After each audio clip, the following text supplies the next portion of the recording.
Morning, Martin. Hope you're well. I'm good, thank you. How are you? Yeah, good, thank you. Can I just start with team news? Any updates? No, as we was, I think everyone else, the long-term one's still out. And everyone else is back in the fold, so yeah, we're good. How do you reflect on the season as a whole as you come towards the end of it? I think it's been positive in numerous aspects, from on the pitch, off the pitch. There's been a lot of learnings on and off the pitch. There's been a lot of developments on and off the pitch. I think it's given us really strong foundations to build from in the future. Pleased how it's gone, but you still have part of you, because finishing fifth doesn't win you anything. It doesn't give you anything, and we want to win, we want to compete, we want to win trophies. A lot of pride, and a lot of really proud of the players in terms of what they've done, and the staff. But we still have a lot of work to do. What are some of the key areas that you want to grow in next season? Depth of the squad, the consistency in performance throughout the season, embracing and performing in those big games more consistently throughout the 90 minutes. I think we've had parts where we've performed for maybe 45, or I think Man United at the stadium was probably the one where we performed for large parts. But getting more consistency in that part of our game, and then also evolving in and growing in mentality that if we want to compete at that top level, that we have to psychologically be strong. And then finding ways we can internally grow the business, the organisation, the infrastructure around us, to make sure that we can provide the players with everything they need, from a football perspective and from a personal perspective, but also ways that we can evolve this club to be recognised as one of the best in, not just in England, but in the UK and Europe. Sorry. Yeah, you mentioned squad depth there. What does your recruitment for the summer look like in terms of the types of players you're looking to bring in, and I suppose can we expect you to be busy in the summer? Yeah, a lot of our business is done. So we've been proactive in the window already.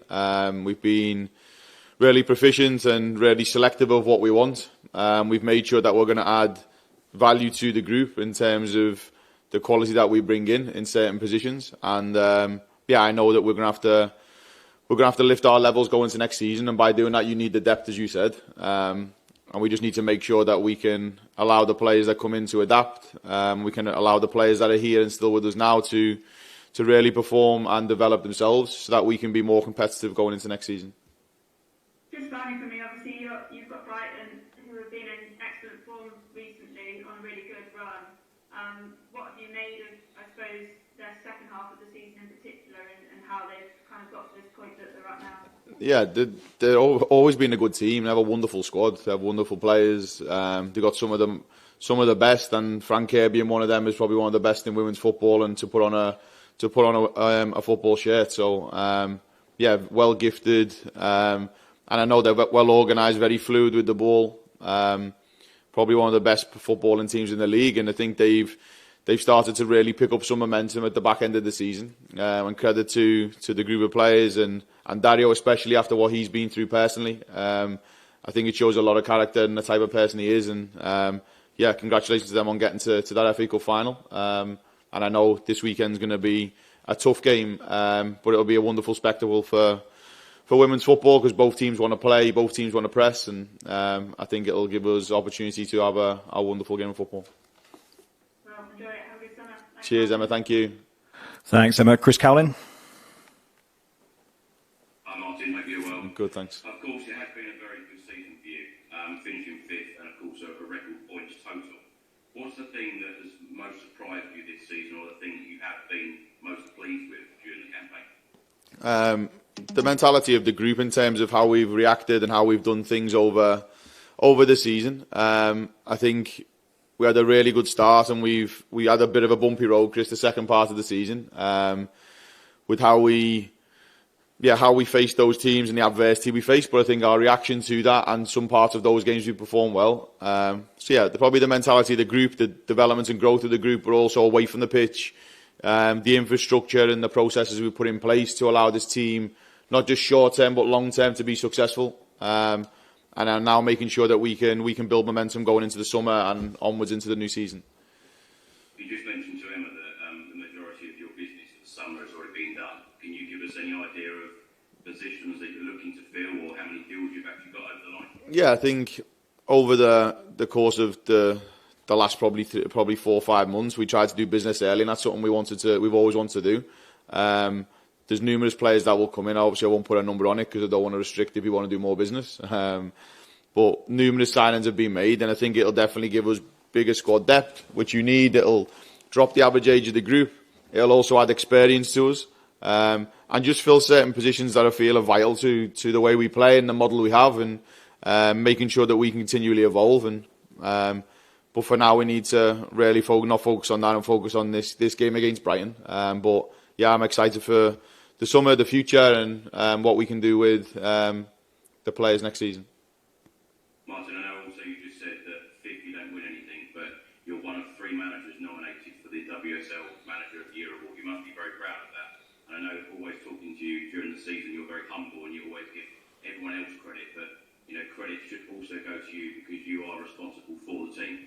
Yeah, and obviously it's a humbler moment to be recognised alongside Andrea and Rene, and there's some other wonderful managers that probably deserve recognition within that also. And but the players and staff that I have around me, I'm blessed that I have good players and good staff around me, and then a good leadership group that support me and back me. And I'm making sure I have good family and friends around me that lift me when I need it and also tell me when I need to be told.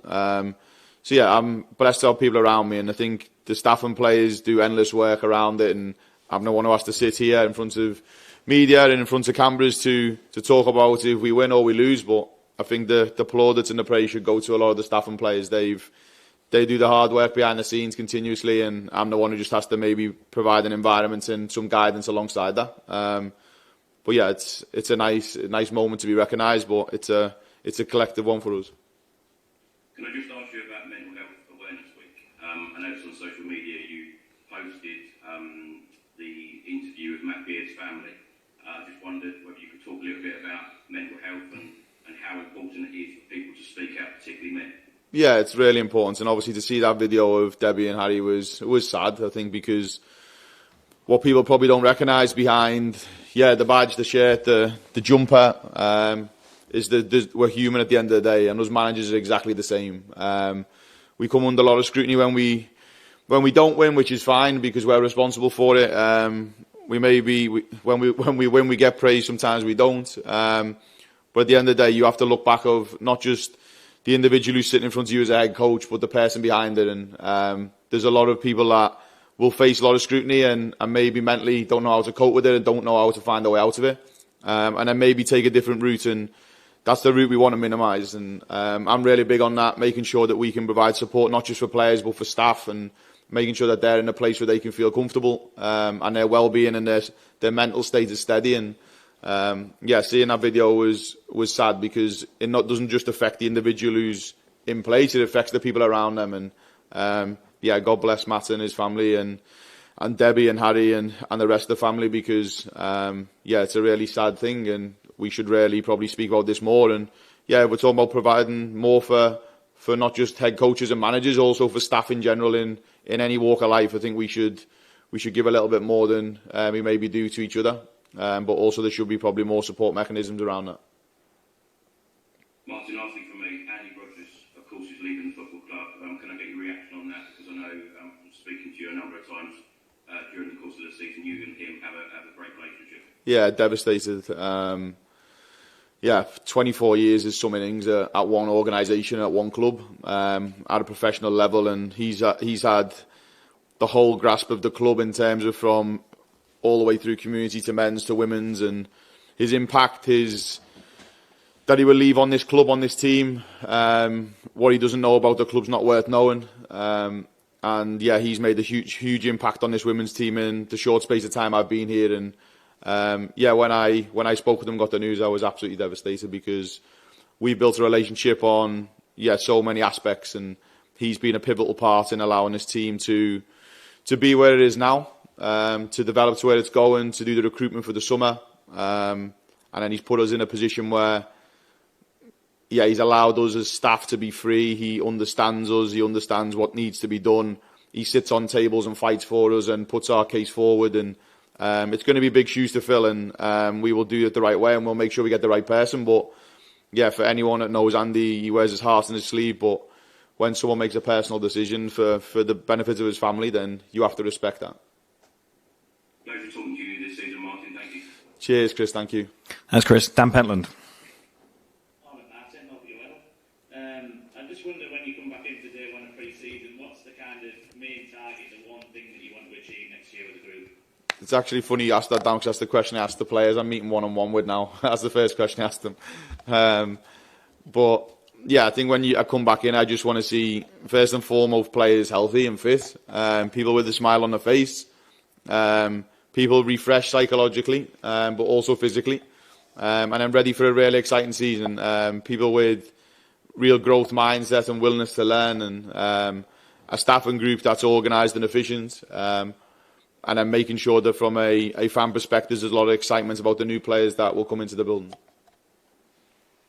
You look at the real top sides in the Super League, obviously they've all got players who score double figures in a league season. Yeah. Obviously you're not there yet, so yeah. I just wonder, is that an area that you're looking at? From the other side, do you feel you've got answers to the club where, players with a bit more development could potentially be hitting double figures? Yeah, 100%. And I think if you look at the goals, obviously the numbers which stand out as a goal scored or assists that have been contributed to performance. But there's probably a lot of moments where we haven't capitalised on certain chances which are big within games. And I think we have a spread of goals throughout the team. Do you want that focal point who gets you maybe 10 plus goals a season? Of course you do. We've got some players in around 6, 7, and about 2 or 3 players around that 6 or 7 mark, I'd say. And I think for us, we need to continue to have a spread of goals throughout the team, because I think that's healthy. That you don't just rely on one person, heavily put pressure on one person, because when that person's removed, then what's next? You can't just replace them with that same amount of goals. So making sure there's a spread throughout the team. But the offensive part of the pitch is definitely something we're going to look at and address. And more for the depth of that in that area. It's more the depth of the squad in that area that we can impact, change and develop games how we want them to be. And then finding ways, as I said, we can drop the average age of the squad, and we can make the squad more youthful. We can invest in our youth academy, which we will do. And I'm making sure that we can make the right decisions, not just for me, but for the club and for the future and the next generation of this club also. Cheers, Dan. Thank you. Thanks, Dan. Rachel. Hi, Martin. Apologies if this has already been asked. I joined late. I just wanted to ask a little bit about Brighton that you're playing this weekend. We've seen, obviously, they had a couple of games, obviously, FA Cup semi-final. They played against Arsenal midweek. They made 7 changes between those 2 games. And I just wonder, when you're prepping for a team like that, who really seem to have found their form and can do damage even when they make that many changes, what is the preparation for that like? Yeah, difference. I think probably for the preparation going in, they probably had an eye on the FA Cup game, so they make those changes. But even when they changed their squad, Rachel, the depth of quality within their squad and the player quality is very, very high in the players that they were able to change to. And I think going to this game, they still have 2 weeks going to that final, so they have a lot of time. I'd expect them to be full strength, and Dario as a coach will know it's going to be a really interesting game. It's going to be spiteful in terms of from both teams, but it's going to be really possession based and 2 teams that want to dominate the game. And we have to prepare for some of the kind of principles they set themselves to, and maybe the patterns they play, and not just focus on the change of the individuals. You can look at them probably when you get to know what the starting 11 is going to look like, but we'll focus on what they've been like over the course of the last 4 to 5 games, and they pushed every single team at the top of this table in every single game. And when you can make the changes they've made, like you said, and not also come up against Arsenal, who are European champions, and draw that game. They've also pushed Manchester United to the last seconds. They've obviously got a win over Manchester City, and they've pushed teams all the way. And we need to make sure that we respect them, which we will do, but we also try and implement ourselves on the game. And just, looking ahead to next season, we've seen it before where a team does really well and we all get really excited in the media and think, great, we're expanding now to top 5 perhaps, and maybe then the following season hasn't gone as well. I just wonder how you kind of keep everyone's feet on the ground for next season and block out the noise and keep building. Yeah, I think that's a key part. I don't think there's anyone, tell me if I'm right, Rachel, who's probably went back to back in that position in fifth or got higher in that next season. And you want to make sure that, as I said before, fifth doesn't win you anything, and we should never be satisfied with that. It's progress on what we wanted to do, and we've took steps, but along the way we've rode our luck at times, if we're honest. But we've also had a lot of good performances. But there's been some performances that we would expect a lot more from in defeats and how heavy they were. So there's lots of good parts we can take, lots of other parts we need to be better at. We will review it as a club, collectively, as staff, when this final game is done. We'll have individual conversations with players about the expectation going into next year and knowing what that's going to be like. And we know there's going to be added pressure. We know when you invest in a club and you invest in a team, that brings more pressure. But you look at it, we're in these positions for a reason, and we need to embrace that pressure. And I'm just making sure that the players understand that if we want to be a top team that's sustainable and in domestic and European competitions, we have to go 3, 4, 5, 6, 7 levels higher than where we are now. Right, thank you. Enjoy the last weekend. Cheers, Rachel. Thank you. Thanks, Thomas. Good, how are you? Yeah, good, thank you.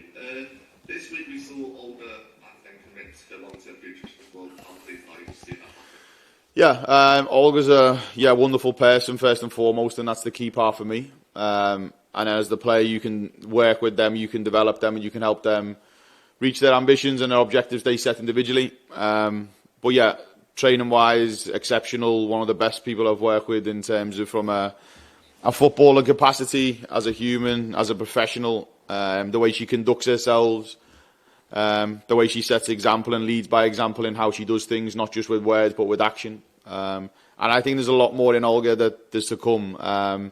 We need to make sure that we continually challenge Olga to push her levels, and we are doing that, and then making sure that we give her a safe space where she feels comfortable, confident and motivated to perform. And she's had some injuries along the way, she's had some niggles along the way which have maybe disrupted the season a little bit, and we're just trying to keep her on the straight and narrow, that we keep her injury free. But we've seen early in the season, we played her in numerous positions and she was effective. She scored against Everton and she's had other good impact in the games we've had. So yeah, I'm delighted she's staying, because she'll be key for us.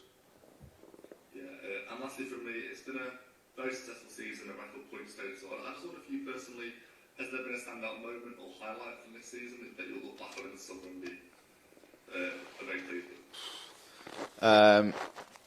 with? It's a good question, it is. No, I think more the mentality and the kind of character of the group from where they was to where they are now, staff and players, to be in that position they were in, and then to now sit where we are now, I think is a big achievement. And the players and the staff have got a club record for points, and maybe other areas that we've actually maximised and got personal bests in certain areas, whether that's wins and so on.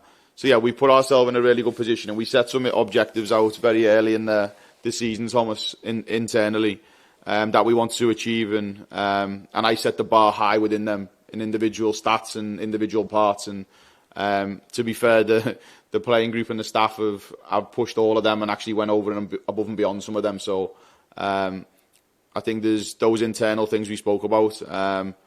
They're probably the things I'll look back with a lot of pride, because I set the bar high and the staff and players have achieved them. Thank you for the season, Martin. Best on Saturday, and enjoy your summer. Cheers, guys. And probably... No, I've got one more. We've got one more, sorry. Yeah, we'll head to Charlotte. Hi Martin, hope you're well. I'm good, how are you? I'm good, thank you. Just wanted to ask you about Clam and Koga. Yeah. When the Player of the Season awards voted by the fans. Yeah. Obviously being like the core centre-back duo for most of the season. How do you reflect on their performances and maybe the difference that they've made since joining the club? Yeah, I think when I come in, it was me to assess the group and see what was right. And Claire and Tocco performed, and Mollo unfortunately picked up an injury in pre-season and ruled it out for a large part of that first part. And then you're just trying to build a consistency with the group. And if you look at Tocco as an individual, as a player, like for someone who's coming at 19 and now has just turned 20, is performing at such a high level as an individual, and is well above her years in maturity, football understanding, but her character and personality as a player is outstanding for us, and she's playing well above her years. And Claire then complemented that with her performances, how she's done things, the way she's done things as a player, and just tried to enable them to play to their strengths when they've been together. And when you get a partnership that's working, we kept so many clean sheets. We were performing well in front of goal and defending our goal, and we just tried to keep a consistency with that. And I think when those two awards come, as a centre back pairing, you may be expected to be maybe a midfielder or a forward, but I think maybe what goes under the radar is some big performances defensively, and those two have definitely done that this season, along with the other players in there. And that back line and Lisa have been outstanding. And then collectively, defensively, we've had large moments where we've been good, but small moments where we haven't. Yeah, you spoke about maybe bringing in younger players and dropping the average age of the squad and being able to develop them with Spurs. Maybe would you say that Koga is the perfect example of a young player that you've brought in and kind of you're edging her towards her prime? Yeah, no, definitely. I think we want to make sure that the squad can have some longevity and be sustainable over the longer term, and not just a short-term impact. And in certain positions, we will have to drop that average age to make sure we get what we want from it. Not in every position. And then Toko's been a big one for that. She's coming as a young player at 19, and then is now 20, as I said, and is playing well above her years alongside some other players who are playing well above the years as young players. And I want to make sure that we can continue to help her evolve, because I believe in the next 4 to 5 years she could be one of the best, if not the best, in world football. How grounded she is, how big she is in terms of on her own learning and education.